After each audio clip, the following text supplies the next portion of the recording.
Hey everyone, it's the Incendiary here along with Greg Tastic, and welcome to the first intro episode of the Newb Perspective podcast. How's it going over there?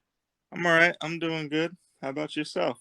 I'm doing quite all right. Just a little bit of a rainy evening over here, but making it happen. This being the first introduction, I guess, just generally we'll talk about what our goals are and a little introduction to ourselves and the podcast. So, I don't know if you want to start or you want me to start or. I would prefer you started. All right. Yeah, I mean the idea for the podcast is pretty much born from an idea that you and I had. I was actually looking into some things. It was like 2011 or 2012 that we first started to do a podcast. You can't find the original episode? I actually did. I was looking through some stuff last night, and I did find one or two of the recordings, which we may or may not use. They've got to be If they want to hear uploaded somewhere. crackling voices of Well, yesteryear. we pretty much sound the same overall, but yeah, so at the time it was, a gaming focused podcast. I really don't think we talked about anything that wasn't gaming. But, my goal and idea for this one is to, obviously keep it in the gaming realm, but not um, kind of force ourselves to be stuck in that, area. Just, you know, pop culture and movies and TV and games and, that kind of stuff. Um, but yeah, I mean, just looking forward to getting our voices out there for real this time, and maybe we'll upload those other ones No, we're not. somewhere. They're gonna have to pay extra for those. Well, there's certain platforms that allow you to give bonuses to people, but yeah, I mean, one thing I will say, I will disclose that I'm an employee of a certain company, the Walt Disney Company, and at no time does anything I say speak for that company, or the views I express are not their views, nor is yours, nor is anyone else that's going to be on here. So just want to make that abundantly clear. And I'll try to disclose, that every time we talk about a topic that has to do with that company or any company that falls underneath You it. mean the So, Mandalorian well, and Star how Wars great it stuff is? or Star Wars stuff or, whatever. So, You mean how great streaming the platform. Mandalorian is?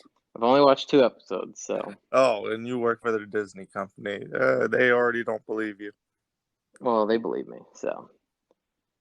But yeah, I mean that's just looking forward to getting my opinion out there, and in the sea of podcasts, there's so many, and I just feel like if we had started and kept it up, you're talking the better part of 8 or 9 years at this point we would have been going. So, um, yeah, better late than never type thing. So, what Let's go. what can you do to introduce yourself? Not much. I'm Greg Tastic. I do not need to disclose where I work, nor do I need to hide any opinions that I have. I'm just ready to do this podcast and tell you guys how I feel, and whatever comes up, I'm going to let you know exactly how I feel, and you don't have to ever wonder if that's not how I feel. Excellent. Well, the same thing with me, but it's just not what my company feels. And it should not be misconstrued as something that the people I work for or the company I work for feels. But yeah, I mean, all right, let me give you this, ready? If you had to pick three guests to have on the podcast, three like dream guests, who would they be and in what order and why? Number one would be Cliff. I hope I'm pronouncing his name right. Cliff Blazin. You're just going to, Blazinski, yeah, yeah, Cliffy from B, Epic, yeah. Epic Gears of War. That's number one, Doesn't not work number there three. anymore. Why is he my number one? He's always been my number one because he is this like crazy, charismatic person, and you could disagree or agree with him on his opinions or how he feels, but he is someone who did a lot for the video game industry and has a strong opinion about it. Now, you disagree, agree, Mm, whatever, but I think he would just be a supremely interesting person to interview. mm. Yeah, I would say like two other people that come to mind are Jeff Keighley, who like started kind of like changing the industry. What was he, like 15 or something? He was like programming games and stuff. Hmm. He's a big one. Tommy Tallarico is another one. Started out doing games and like the music composition thing, and now he's working on that new Intellivision console, and we'll What see show what happens there. Huh? is on G4 TV? He used to be, yeah, he was all over that. He was like instrumental in like getting that network up and I forget. running. And No, I just forget what show he was on. I remember him being on it it though. was like their main news show. It was What like was it called? one of the review channels. One of the Oh, it was the review thing. I think they reviewed games. I think Yeah, I would have to look it up. I forget the exact person. I don't think it's Tommy Tillerico. I think it's Victor Lucas. Does that Who name? was that? Victor Lucas does reviews with Happy Console Gamer. I don't know. I just know the Victor Happy Lucas, Console Gamer. I don't know him. another person on G4 TV who did reviews. Oh, Probably, he was. yeah. There was some lady that used to be with Tommy Tallarico too. I don't recall her name, Yeah, there was a lot of ladies on G4 TV. but they had some good stuff. All right, so Cliffy B is your number one. Who would like your number two and three be? That's a lot harder. I don't know if I can answer that question in the time allotted for a podcast. Well, we have a lot of time. We have as much time as you need. Number All two, right. Yeah, go ahead. Peter Moore, Peter Moore. Okay, because he's so that's a good one. controversial. Not Yeah, even like he was the head of Microsoft. He was. I wouldn't. I of don't know if he Xbox. was Yeah, necessarily. Yeah, the head of Xbox. I don't know if he was the head of EA. I think he was the president of EA. I believe he's still there now, or did he leave? I have no idea, but I feel like anyone who is both head of Xbox and head of EA has That's like one world to another, though. Yeah. a lot of things that they know that with some coaxing, you get some interesting Mm. answers from. Okay, that's a good one. And what about like a number three, Number three, third string? Yeah. third string. I don't want to offend anyone and tell them that they are the number three because that would be so rude to them. Well, they're better than everybody in the world but two people. Mm. Look at it that way. I just want you to know that if I'm about to choose you as number three, it's because I already chose two people before, but it wasn't like I didn't sit down and plan this all out. It's Oh, not. right, I put you on the spot. Yeah, but I figured you were gonna say Cliffy B as part of this anyway. Oh, he I was just always didn't know where. always going to be my number one. He's a good number one. Yeah. Number three. It's so difficult. So difficult. All right. You think I'll All right. start my Yeah, list. take two picks of yourself, and then let me get. All right. So I'll start with number three. Number three would probably be. Hmm.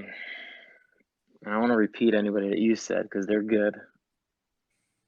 I would say I could think of like five, but number three would probably be. Can I give you my number three? Yeah, go ahead. Go ahead. Peter Molyneux, Oh my gosh. because All he's right. fucking crazy. So All right. he'd be a super fucking interesting person to interview, especially if he came on like, all right, I'm cool with you. I'm gonna give you honest answers. I'm gonna tell you about Fable. I'm gonna tell you about all these games that I made that didn't Nope. necessarily Didn't happen. come to fruition how he wanted them to, but Or at all, he's a right? He's a very concept interesting guy though, so guy. you can't blame him. If you gave me Okay. another hour, I could sit here and come up with, I'm sure, many other people, but on the spot, those are my three people. All right. I'll And give you a couple Cliffy B minutes. is my Let's. solid. Come on the show, Cliffy B. Just come talk to us. Okay. All right. You think of two more, and then I'll give you two. So I'm gonna do a tie for number three. It's gonna be John Carmack and John Romero from id Software and Doom and all that, Quake. I just think they'd be really interesting to talk to. I mean, there's obviously like tons of interviews, especially with John Romero nowadays. John Carmack is like doing his own thing at Oculus or whatever, but I feel like John Romero is still more willing to like talk to people. But for two guys that like changed games as a whole, I don't think they're too bad of a choice. Number two. Oh man, number two. I'm gonna say I'm gonna probably it would probably be somebody involved with the Xbox. So I would say like Well, you got Peter Moore. You got Bobby my Kotick. third choices. I was already thinking about people, but I chose not to pick them because I already chose Peter Moore. But you got Larry Herb, Don Matrick.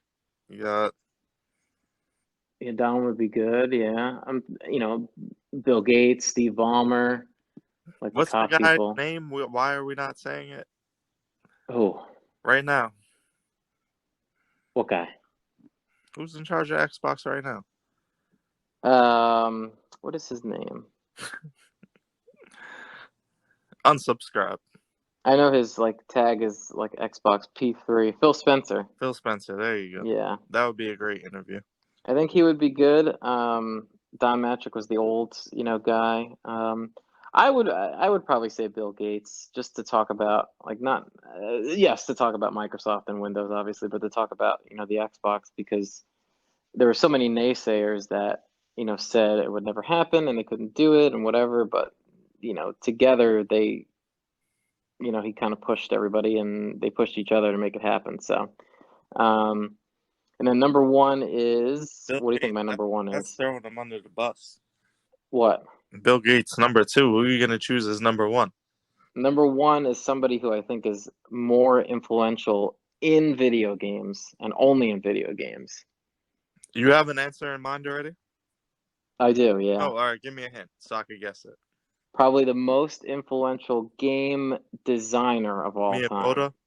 Miyamoto, yeah. Number one for sure, Do I without a get the doubt. prize or Yes, you get to tell me your other two in a minute, but yeah, Miyamoto is definitely number one. I mean, I don't even think you couldn't even spend like 6 hours talking to him about stuff. And it would have to be more because you think about all the things that he was, a part of and created and thought up and, he really keeps everybody in line and, they make a quality product time in and time out. So, it's due not only to him, but everybody else. So, yeah, so that's my top three. Do you have two more? I still have to give you two more? I could give you Yeah. an easy one because I'm such a fucking Elder Scrolls fan, Todd Okay. Howard, and I would love to put him on the Ooh, spot and have him answer a lot of questions that a I lot of have tough questions. about All right. the series or the games in general. So that's an easy one right off the top of my head. Okay. I No, think I know another person you might pick, like uh, along the same vein of RPGs. probably not because I'm not thinking about it. I don't even know who my Oh, second person would be, but definitely I was gonna say Randy Pitchford. no. I don't care. I mean, look, if he wants to come on the show, I would gladly talk to him. Right. No, but he's like a similar like position as Todd Howard as far as, No, I have he's personal like, problems with Todd Howard. oh, okay. I feel like he's a sellout. Wow. You heard it here first. There's plenty of other people who feel that way. I'm not the first Todd, it's up to person. you. You have to come You on you and have talk to us about 48 hours to it. respond to this accusation and come on the show and talk to us. We'll be glad to have you on, our first official episode. Well, this is our first official episode, but if we have a guest, First guest, imagine you'll that. be What would our you do first then? Just guest. end the Todd Howard. podcast? Todd Howard. Todd Howard. Well, we Hey, could how are you find doing? somebody, This is Greg some random Tastic from the person. Newb Perspective podcast. We would love to have you come on and be our first official guest. Excellent. Respond That's a right big away. no. Let us know. Okay. Second, So that's all right. second. No, Go I ahead. got to go back to you. You could pick one. All right, all right. Like, bring it back to me. Number four. Number four. Let me think about it. Um,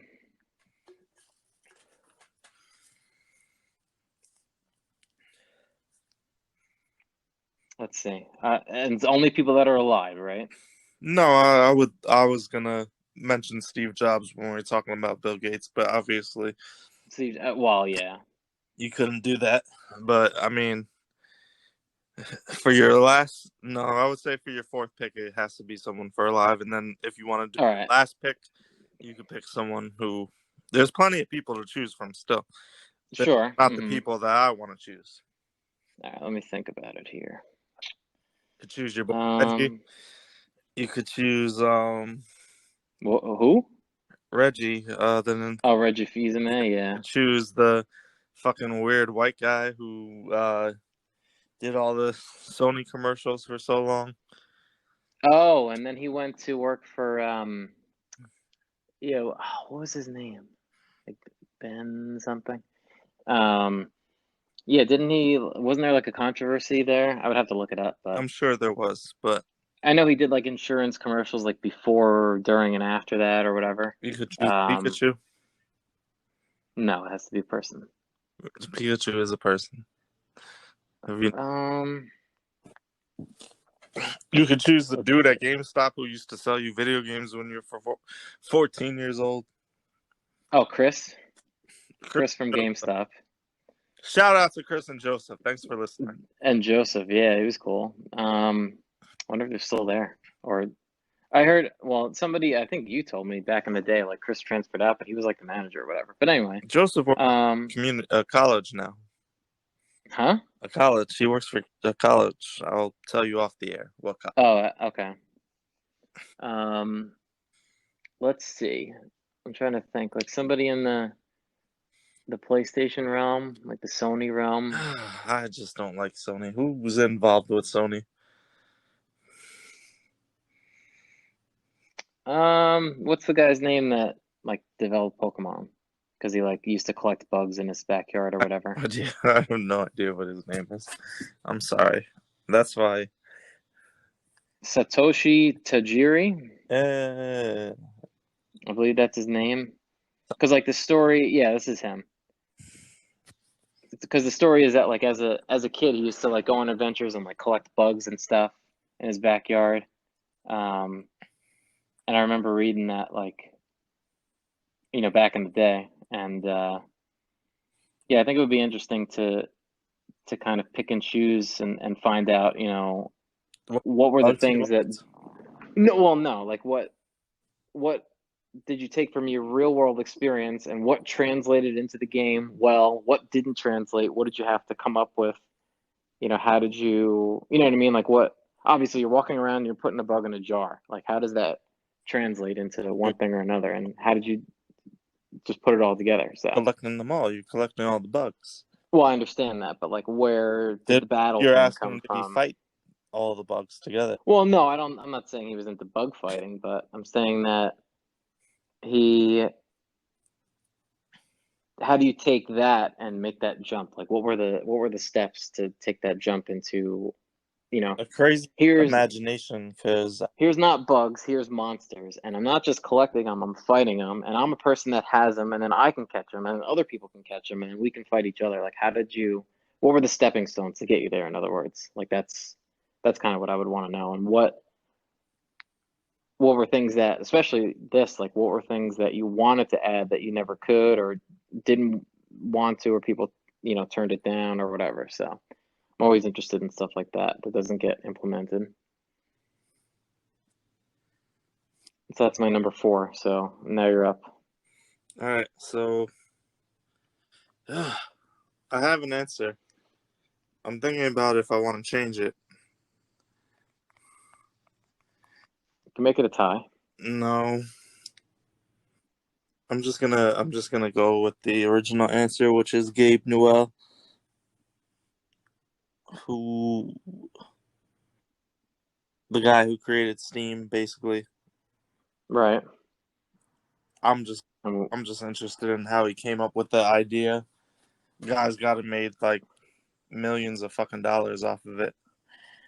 The All right, the other answer to tie with that, I don't know his name, and I was gonna Google it, but I prefer not to delay the listeners' glorification of hearing my answer while Googling. Is yes. the guy who created CD Projekt Red, because CD Projekt Red is basically the Steam of Poland, if you think about it. And it's a lot more interesting because there's all these. I've seen videos on it, but I would love to ask the guy about it personally.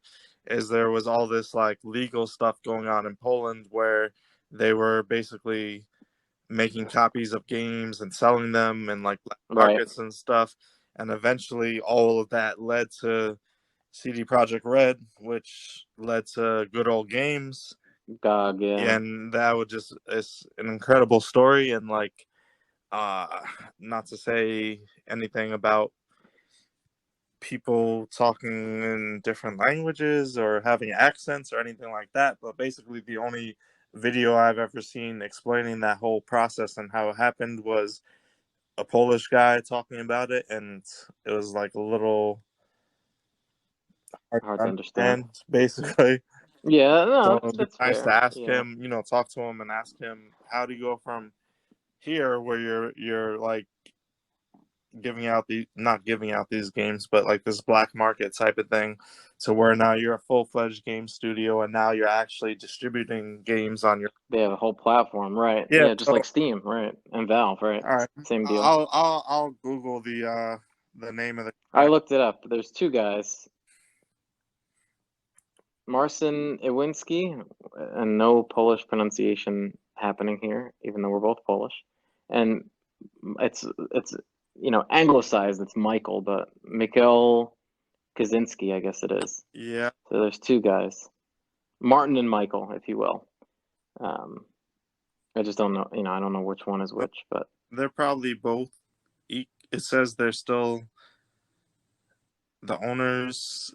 Mostly, they're still like CEOs, presidents of the company. So I'm not. They probably just you could take mhm. them or leave them either way. I think it's Marcin that you're thinking of. It says that he was the one that he sold cracked copies of Western video games Yes, because they were yes, under Soviet Union, yes, like exactly. influence. And Mm. this is the video that I saw, but like whatever video it was, I do not mean to, disparage it or throw shade at it, but like the way it was presented, That was a not language not barrier. just the That's fair. language, but just like the way it was presented, it was not as compelling as like the story really should have been. Mm. Oh, they started importing games and reselling them. Interesting. Okay. Yeah, and All right. So I that's a, would take that's a good take number one of four. them over Gabe Newell because much Right. more We kind of interesting, know the much story. more of a Right. dynamic to it. Okay. All right. So my number five, right? Is that what I'm on? Number five. Yes. Number five. It's tough, but I think I know. It's probably um Gunpei Yokoi, who was the Game Boy inventor, Game and Watch, D-pad inventor. So, Um, uh, huh? not PewDiePie. No. No. Um, yeah, he would be a good, just to obviously like the story's been written a million times, but to talk to somebody that was so influential.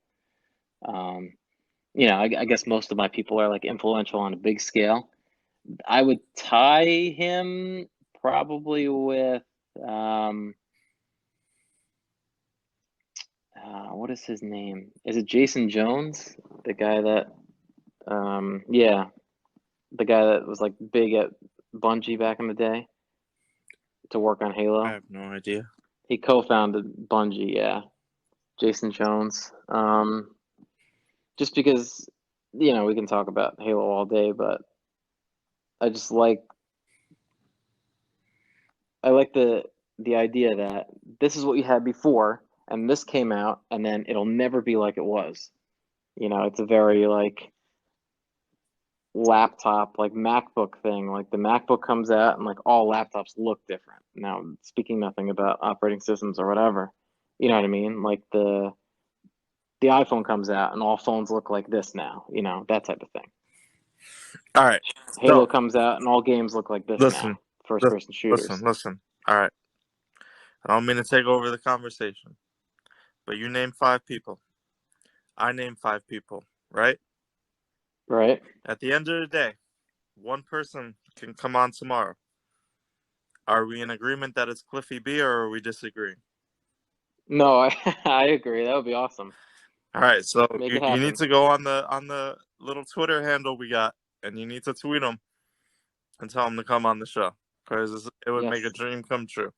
And what the fuck else for our do we have first going on? tweet. And yeah, just for reference, the Twitter handle is at Newb Perspective without the E at the end. NEWB Perspective without the E, the second E, because if you're spelling, there's two.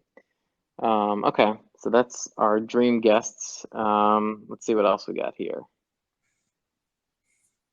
What would you say your end goal at the end of the day? Like let's say the podcast goes on for tons and tons of episodes, and when you look back at it, what's the one thing you hope that came out of it? Just to make the listeners happy, give them something to listen to. Hopefully, entertain them, entertain ourselves in the process. But if we're not having a good time and they're not having a good time, there's basically no point in doing it. So, Right. Okay, that's good. I like that idea.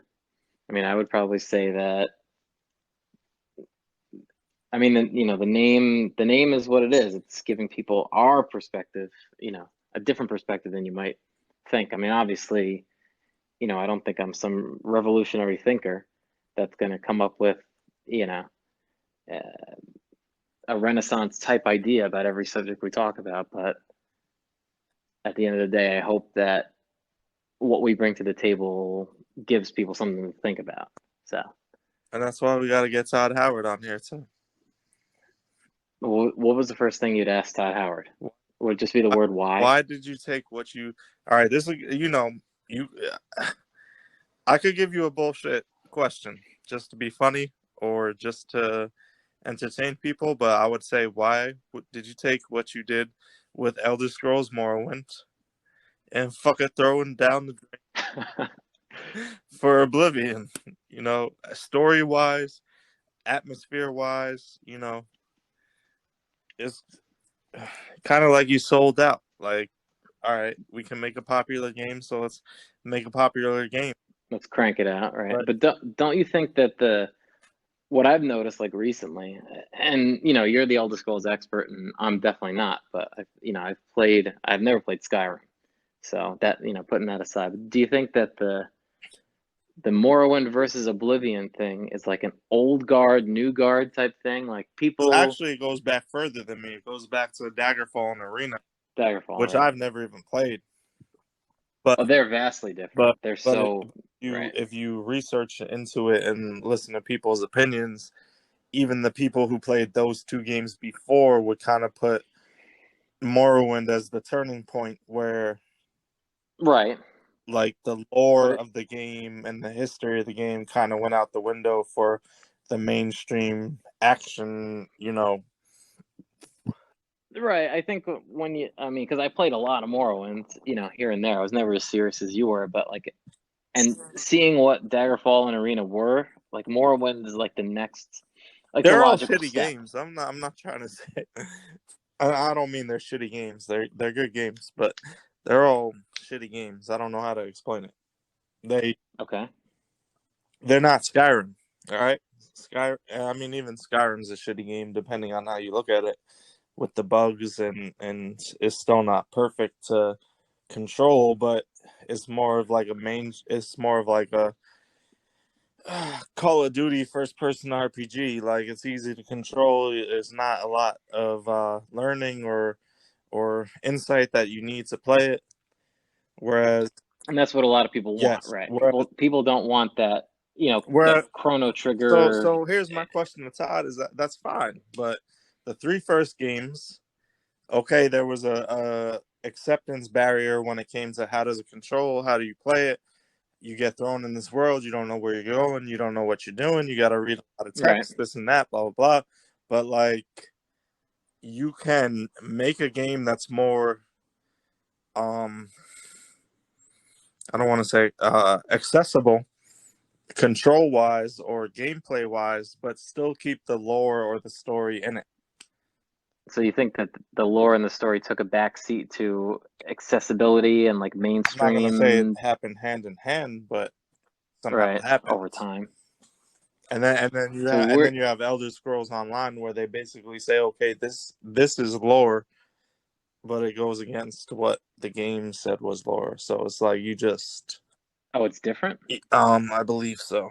I haven't played it, but Oh, 'cause I played like a demo of it at one I've point played some of when it it. I've played was some of it. subscription. I played some of it, but basically, from what I gather, is the person who's in charge of creative for Elder Scrolls Online basically said, "This is the lore, and if something goes against it, it either this is it, or it fits together It's some certain way, or you know." But like, as time, there's like a lot of people who have, and I'm not saying that you know, if you make 5 or 6 games in a series, I'm not saying everything has to go canon canon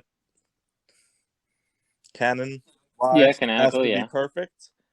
You can Right. have discrepancies, but you shouldn't just say in game 2 or 3 it's this and then throw the shit out for 5 or 6. You know what I mean? So is their opinion that like if there's a question, go by what Elder Scrolls Online says, basically? Is Uh, that like the end all be I all? I I don't know. Because I don't know enough I about it, just know but basically like there are the first 3 games of Elder Scrolls, there were people working on the game who like actually like participated in message boards and people with stuff, and like part of the lore came from people talking on the message boards and stuff like that. right, and stuff that they came So up with to together, where when right? the games got more mainstream and more publicized, it was like, all right, this is what we're doing with it, and all that shit is irrelevant. So do you think like the in a way you have less fan service, but you also have more fan service to the masses because, you know, according to you, it's more, the newer ones are more accessible. So like you have like the diehard Look, hardcore. no one who plays fucking Skyrim can go back and play uh Arena or Daggerfall. Well, I yeah, I mean probably they're hard can't to play even even play now. Arena or Daggerfall. I could go back and play Morrowind, but no one who never played Morrowind could go back and play Morrowind.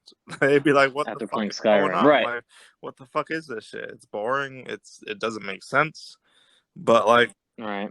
but there's an importance to being in that time frame and putting yourself in that world and understanding of what was going on in it, and not like for the time that the game came out, it was advanced in the atmosphere and the world that it gave you.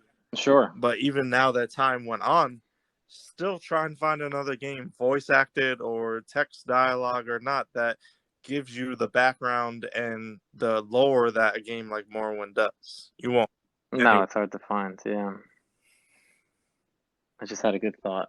Um, oh, I was gonna say that you dump somebody who's used to like Oblivion and like more used to Skyrim into Morrowind, they're gonna think that the game is bad, but it's not because the game is bad, it's because their their frame of reference as far as how they play it. It's not because the game is missing stuff, it's because they wouldn't be looking for what it has to Look, offer. Does that make I sense? love Pokemon, right? It, Right. Oh, here we go. if your first Pokemon game is in the last like 5 or 10 years, you cannot go back and play Pokemon Red and Blue and appreciate it. You appreciate Right. Pokemon Red and Blue when it comes out because it's the first game that ever came out like that. There's other games, technically, like there's Dragon Warrior, Oh, sure. Monsters, where basically Monster Hunter or whatever came before that, same right? idea. But say you give Pokemon the credit, Yeah, you can't go 20, back. That's actually a really good 20 comparison years because from like I'm now, thinking, like things that existed in Pokemon Red and Blue that don't exist now. First of all, there's a bunch of glitches that change well, how the game plays. And I'm not talking about missing go or missing a number, or I'm talking about stuff like they have glitches in the calculations of the damage where like you could think your attack is supposed to do critical damage and it does 0 damage. Like one or two of the attacks are bugged, Because right? there's Yeah. glitches. I'm talking about Because you can't patch it, right? stuff, ease of access stuff, like where most normal newer Pokemon games, when you have TMs to teach your Pokemon a move, you could reuse the TMs, but back then you could only use the TM once. Right. Pokemon games, as they have evolved, gone away from HMs where you have to force your Pokemon to use moves to progress in the plot, where now you could progress in the plot regardless of the moves that they know. There's just a lot of stuff that, and there's probably people who are like, oh, you should force them to learn fly or cut or whatever, because Or make the other whatever. argument, But right? there's a lot of things that have made the game easier that are probably better off, but kind of kills the original like spirit. Yeah, but also you at this point where the game is now, you can't go back and play that. Look, if you And you can't change it play either, Mario right? now, you could go back and play the original Mario Brothers and still the same game. Right. The graphics, Well, let me ask you this, but right? If a kid plays Super Mario Odyssey, can they go back to Super Mario 64? I I think would so. probably say no. Even I think it's too even if different. It's too even if you say inaccessible. no, they could go back to a GameCube Mario game and play it. Yeah, Sunshine, yeah, you which is got my favorite you Mario got to game for the separate record. the Mario games because you have to separate it into 2D and 3D. Like, you can't say could someone who plays Super Mario Odyssey go back and play Mario Brothers because it's a 2D game versus a 3D game. But Well, you could got someone Pokemon though. Top down, it's a top down perspective. Okay, and could yeah, someone all who right. plays new Super Mario Brothers 3D or whatever they call it go back to Well, the that's like the same original thing, Mario right? Brothers? Yeah, they could. Could they go back and Right, play Super Mario? They might be a little bored. The controls might be a little difficult, but they could right, definitely jump to the GameCube level and probably go back and play it. right. Or Galaxy, right? Yeah. I mean, the Switch technologically is not that much far advanced than the GameCube anyway, so Well, it's a couple steps up for sure, but could you make Super Mario Odyssey on the GameCube with lesser graphics? yeah, it's called Super Mario Sunshine. That's my point. You can't make I've Super never Mario played Odyssey Super on Mario you can't make Odyssey. Super Mario Odyssey on a Nintendo 64, but Well, you could. It would just be, the jump from Super Mario 64 to Super Mario Odyssey is crazy. The jump from Super Mario Sunshine to did they call it Super Mario Sunshine? Yeah, right. Sunshine on Whatever the you call GameCube. it. The Yeah. jump from Sunshine to Odyssey is not Mm. crazy like 64 to All right, I'll Odyssey. give you a different example. Not to bring up Nintendo again, but how about Zelda? How many people do you think that play? I mean, I don't know if Breath of the Wild is the best example. Yeah, take that out because that's like the only game that's different, I think. Right, because that's what I'm trying to But say. look, Like, they so well, have a Twilight remake of Princess Link's Awakening. or Skyward Sword. Skyward Sword doesn't help. Well, that's the one previous to that. So, like, do you think that people? I'm going to say definitely not. People that play Skyward Sword and Twilight Princess and even Wind Waker to some extent, can they go back and play the original Legend of Zelda? Let's talk about The original one, 10 or 12-year-old kid. though. I Yeah, think they could go NES. play I don't Link's Awakening. I mean, not Link's Awakening. That's the example I want to use, but uh, Majora's Mask or no, Ocarina of Time. The SNES one. What's it called? Oh, Link to the Yeah, Past. Yeah, I think they that would can. probably be Yeah, the Link to the most Past. accessible. The N64 ones would be less accessible than that. Because look, they still make A Link to the Past. They still make games like that. They made the remake for the 3DS. They made Link's Awakening for the Switch.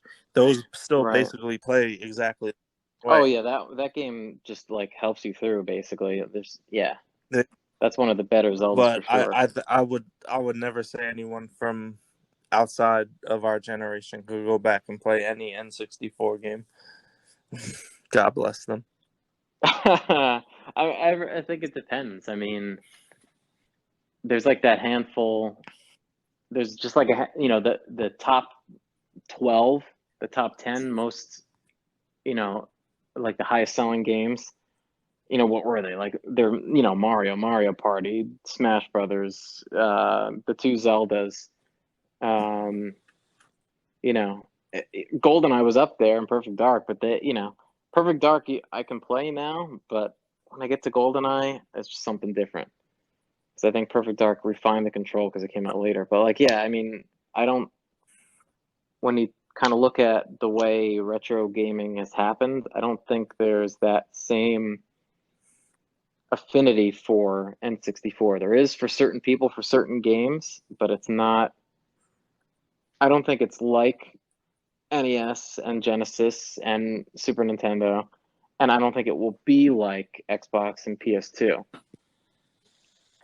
I just don't think people look at like the N64, We've Saturn. already talked about this. This is a crazy generation where it's like the Bermuda Triangle to me. It's like, look, if you play a game on your phone, you can play games on your phone that are like current gen consoles with slightly downgraded graphics, or you can Right, play games on your phone that are like Nintendo, Super Nintendo, Sega Genesis games with slightly upgraded graphics.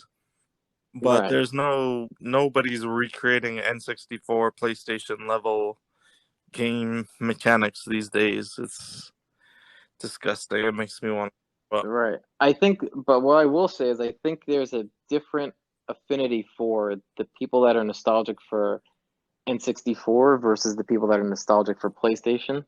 Because if you look at and I think it's only based on, the library that's there. I think there's, you can name like the 15 best games on N64, but then you can name like the 25 or 50 best games on the original PlayStation that I disagree. never were ported anywhere. Or I think it's just a I think it's just a little bit different as far as people who clamor. There's people that clamor for 10 games on N64, but people that clamor for a I lot mean, it's. more I on would say any PlayStation. Nintendo console is like that. Well, GameCube is the same. Yeah, I don't Clamor for think. all the 10 or 15 Nintendo games that are on there. You're always gonna have a Mario game. Yeah, You're always gonna have a Fire Emblem, an Animal Crossing, Link, Zelda game, Zelda. Yeah, Yoshi. Mario Kart, a Yoshi, a Smash You Brothers. fill up Right. the 10 or 15 games that people want to play just with first-person Nintendo party games. But I think there's more on NES though, because you talk about like Castlevania and Contra But and. SNES too. Oh, right, that's what I'm saying though, because like, Or but when I think about N64, you like had GoldenEye, not who.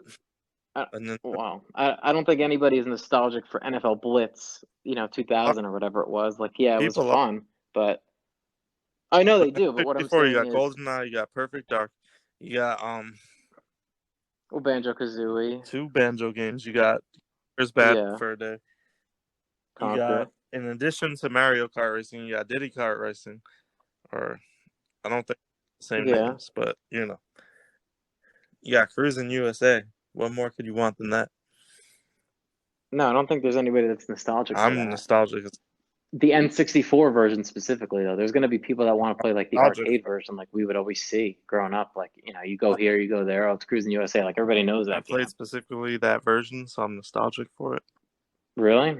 You have Castle See, I never had 64, an N64 growing up. Castlevania 64,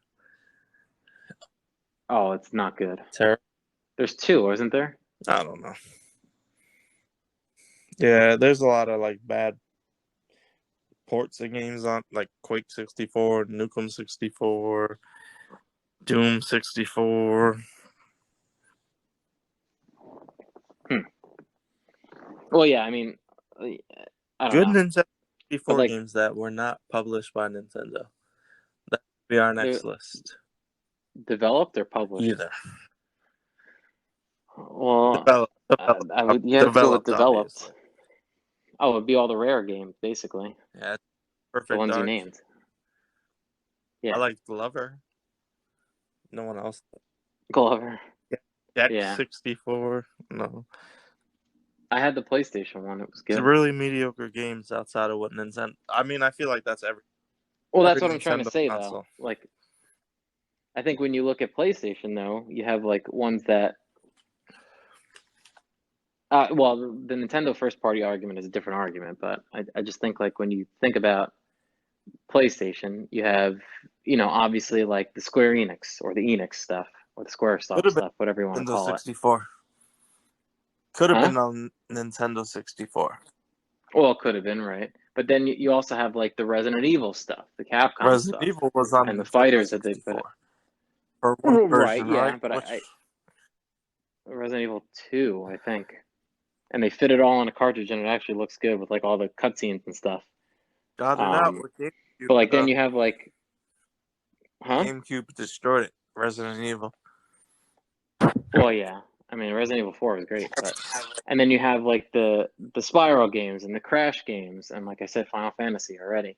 But I just think there's so much more.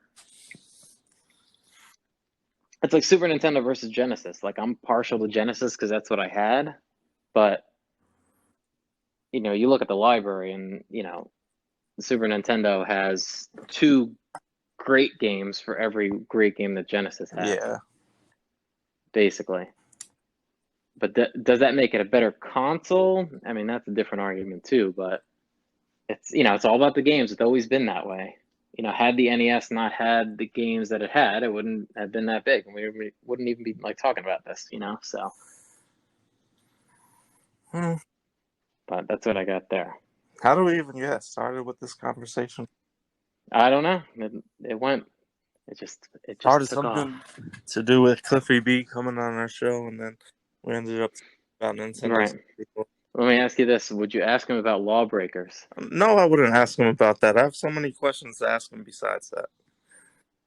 Why? Why wouldn't you ask him about Lawbreakers? I want to know about it. I never You played asked it. him about it. I have Never a got a million chance. questions about Gears of War. All right. I have a million questions. Wasn't he on I like have questions. the Unreal tournament like I have team questions too? about. My main questions are A, about Gears of War, B, about what it's like to, like, as far as I'm concerned, he was like literally the first video game celebrity. Yeah, sorry, I had to switch my, what did you say, recording apparatus?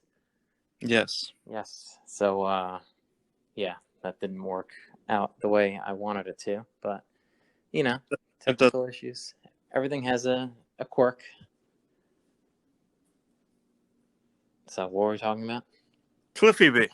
Excellent. Listen, you got to make it happen now. I'm going to message him. You got to do it. And I'm going to say, listen, Cliffy B, we love you. It's a life or death matter. Come on our show and make our podcast. Do you think like we should do it as like a redemption thing for people? Like people that, like Todd Howard. A lot of people don't like him for whatever, a bunch of reasons. I noticed that you named a lot of those people too. Don't like Todd Cliffy Howard, B Peter for a bunch of reasons. Molyneux. What was that? All of them, yeah. Cliffy B, Todd Howard, Peter Molyneux. People don't like them. Let me tell you why they're great though. Because they don't care that people don't like them. That is I think that's true with all of them, yeah. Especially Cliffy B, because he just doesn't care. I would say especially Peter Molyneux. Well, he definitely doesn't care. Just trying to make the best fucking Fable I can make. Well, right. The best black and white I can make. The best, what was his other games? One was called Black and White, right? Black and White, yeah. I don't think he worked on the second one. I've played the first one. It's fun. Some BC game, or was that Black and White? BC, rest in peace. No, it got canceled. Yeah, the poor guy. He is, he's a fucking genius. But sometimes there was this great game for ideas PlayStation. and execution doesn't always go well together. What was oh man, I wish I knew what it was called. I don't remember if I had the game or I think I had a demo of it, but it was like this caveman game. It was like a third-person perspective, and I think you're gonna know what I'm talking about. Maybe if you know the deep cuts in the PlayStation 1 library. You had to collect animal bones, and you had to build a tower to reach the sun. That was the goal of the game. No idea what that is. So imagine like BC was supposed to be a caveman, like free roaming, thing. This was like, imagine like this, like one generation before that kind of thing. Like it's very similar to. It sounds scary. Did you ever see what Super Hydlide looks like? No. It's like a third-person, photorealistic, like digitized graphics, like Zelda game, basically. It like reminds me of that, but this is more cartoony. Oh man, I wish I knew the name of the game. I haven't thought about that in I ages. just have to take a second Go ahead. to tell Peter Molyneux that Fable was a great game, as was Fable 2 and Fable 3. It's all the other games that you promised that crapped out. Here So, it is. Tale of the Sun. That's the game. can you hook it up to your Game Boy Advance and get solar energy to power it? No, that was listen. Golden Oh, Sun. Kojima. He developed that. What was that called? Golden Sun. Golden Sun. Golden Sun. Yeah, that was a Kojima game. Kojima's on my list too. No, I I forgot added about it that. after the fact. For somebody that I mean, like again, No, you added you're adding them after the fact. B, I had them in my head the whole time, but saved them for you because I know you like him better than I do, and you fucked up. yeah, this was the game. Oh, it was re-released on PlayStation 3 and PSP in 2006 in Japan. Dang. I hope you know And we have a captive audience over here. what was that?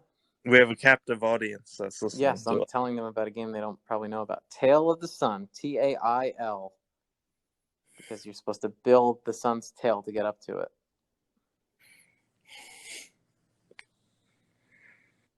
Dang.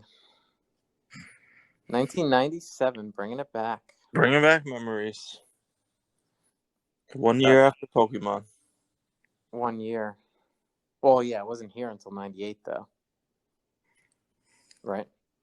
I remember I got my Game Boy Color, the translucent purple one, and Pokemon Blue at Toys R Us, and you had to like go to this. It wasn't just a cage, you probably remember.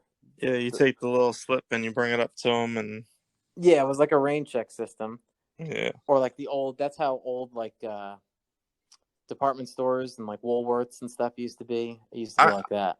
I just remember I went to when on East during Easter we would always go up to my cousin's house. Right. For like a week, basically. Like maybe less than a week, but like the whole Easter break, whatever it was. Right, like Thursday to Sunday or whatever. I remember day one going up there, not knowing what Pokemon, kind of maybe having a rough idea what Pokemon was, but never having played it or having a Game Boy or anything. Mm-hmm. To where by the time Easter Sunday came around, it was like if the Easter Bunny doesn't bring me Pokemon for Easter, I'm gonna fucking kick his ass. Well, what did you have at that point? You had Super Probably Nintendo? a Game Boy Pocket. No, like already. What did you have? Probably had like a Super Nintendo and a Game Boy Pocket. Mm-hmm. But never really knew too much about Pokemon. Like, might have kind of heard about it, but then my cousin had a Game Boy Color and Game Boy Red. I'm sorry, Pokemon Red, and I played it like all weekend up until Easter Sunday, and was like, I better fucking I need this, right? like, not like, you know. So this must have been 99 then, right? I have no idea. Because according to this, September 28th, 98 was when it came out here. Yeah, so it must So have that been gave it like a good 6 to 8 months of like being around. ignorant 6 or 8 months. My parents didn't want to tell me shit. I want to say I got it like because I'm trying to think. Like I remember the weather; it was like clear. It wasn't the winter, so it was either like the fall, like let's say like October, or like the next spring. But I got it pretty much like right away. No, I could clearly remember Easter Sunday getting it. I wonder if there'd be any way to find out. When did the Game Boy Color come out? Because it was new at the time.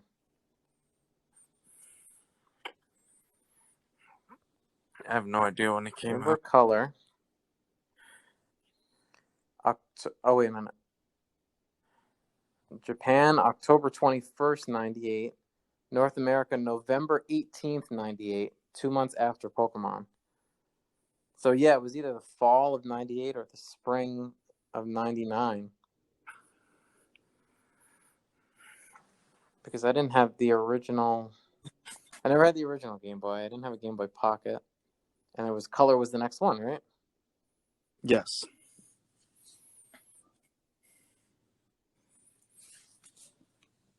Yeah, that must have been it. I wonder if I'm gonna try to find. I still have the box. I still have like all that stuff, Not but I don't know if I have Game the Boy receipt. Pocket. I got Pokemon Red on it. No color because it was a Game Boy Pocket. And Right, but you didn't get that much. You then only got like a shade of red or blue when you then played it when on. then when Pokemon Yellow came out, I got the Pokemon Yellow Game Boy Color, The which, Pikachu one. which I no longer have, which is terrible. They're worth a lot. Yeah, I know. Yellow. Yeah, I still had my Game Boy Color at that point. I got a Game Boy Advance like right when it first came out, and they started re-releasing they released Super Mario Brothers 2 as like Super Mario Advance. I think. I think they re-released Mario 2 as Super Mario Advanced with a D, and then they released Mario 3 as Super Mario Advance 2. It was confusing, but I remember being like right on the Game Boy Color, a Game Boy Advance, and then I got the SP right when it came out too. So that thing was a beast. So Yeah, I just had my little lavender Game Boy Advance.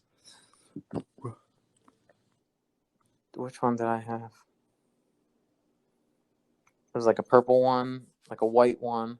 That was it, right? And was there a clear one too? Game Boy Advance. Let's see. I don't know why they chose. Why would they choose those colors? Marketing. I guess, but Someone must have wanted them. no, I had the clearish one. That's right. Because it was like a clear one. It was like a white, and then like that, like you said, yeah, that lavender purple one. But like I always think about that, and like nowadays, it's such a different story nowadays because I mean the Switch is the only like exception with the Joy-Con because the red and blue one's like the most popular one. Whatever. I have the gray Joy-Con. I can't, in this day and age, I can't justify getting like this stark colored thing just because it doesn't blend in. We don't have wood grain televisions anymore for a reason, So, Don't tell that to LGR. well, I'm talking about in the present day, not in nostalgic times. But so yeah, that's my story about consoles of bright colors. I mean, it's for a certain person. Then they got like all the electric colors and all that stuff. But I'm kind of past that. Speaking of colors, you know what I heard somebody say? Just one last thought. In Star Wars, and again, I'm an employee of the Walt Disney Company, and this is my own opinion. It's something that doesn't make sense. What color are ready? You ready for it? I hope this doesn't have anything to do with race. No, not at all. It's the color of items in the universe. All right. So if you're the Empire, right? What color are the lasers that your ship fires? Green. Right. And if you're the rebels, Red. Okay. And what Now, color if you're a is stormtrooper, what color is your laser? red? And then if you're a Jedi master, what color is your lightsaber? Blue. No, it's green. So why are they reversed? Because it does. There's no thought to it. It probably has something to do with the production of how they. I'm sure there's a make that reason. all I'm sure happen. there's a physical reason, a technical reason, and a Listen, lore reason, but I would like to know let what me it just take is. over this whole conversation. If you're on Tatooine, what color is your milk? What? It's now I'm confusing it with The Last Jedi because there's two. Tatooine. There's green and blue, and I always forget which is which. It's blue. Yes, the milk is blue. Right, and it's green. The milk And is blue. right. It doesn't have anything to do with anything. Who cares why they're lasers? There's Whatever. but it's opposite. Don't you understand though? Because you like the themes of light and dark are there, but then you have these two color schemes that clash with each other. mean, yeah, you never really see I'm them at not the same convinced time. all the light side people's lasers are green. I know all the stormtroopers are red, but I'm not sure that. Well, no, not all the lightsabers. I'm talking about lightsabers No, now. I'm talking about the blasters from the light side Well, people. what color's Because Han's gun is green. Luke picks up a a blaster from a stormtrooper and fires it. So Yeah, but that's red because it's a stormtrooper's gun. all right, so Laser. so why can't it be red? I'm just saying the ones that are inherently the Empire are red. The symbolism for green is with the Jedi when they're on foot, but not Oh, so when. the vehicles, the spaceships are wrong color. Well, I'm just saying. I'm not saying one's right and one's wrong. I'm just saying they're reversed. Why is that?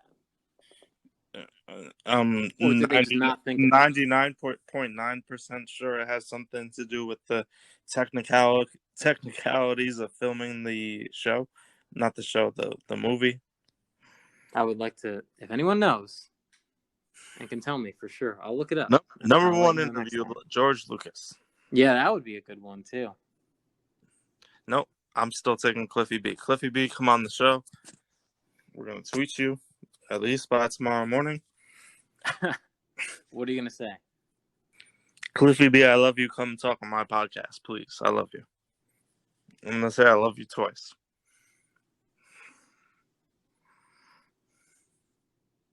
You think it'll work? There's only one way to find out. You You gotta know what? the If he next week doesn't for answer, our here's what next you should episode. do though. You should just spam him that same tweet over and over. No, I left it on the perfect. I had the perfect outro and you just ruined it. What? I had the perfect outro and you ruined it. Oh well. Oh, to the I said tweet. there's only one way to find out. You tune in our next episode. See if Cliffy B's on it. That's right. And if not, then maybe the next one. If he's Maybe you should not, just then listen to tweet him. all of them, Tweet just him. in case he shows up. You Tweet never him. know. Send him a link. Tell him to get on here. That's right. Step it up. All right. So that being said, I guess we're good to go here. Thank you to all that listened, and look forward to our next episode, our next real episode, where we cover actual topics as opposed to these ones that we just came up with as we went. Do you have any closing thoughts? No, I love you all. Thank you for listening.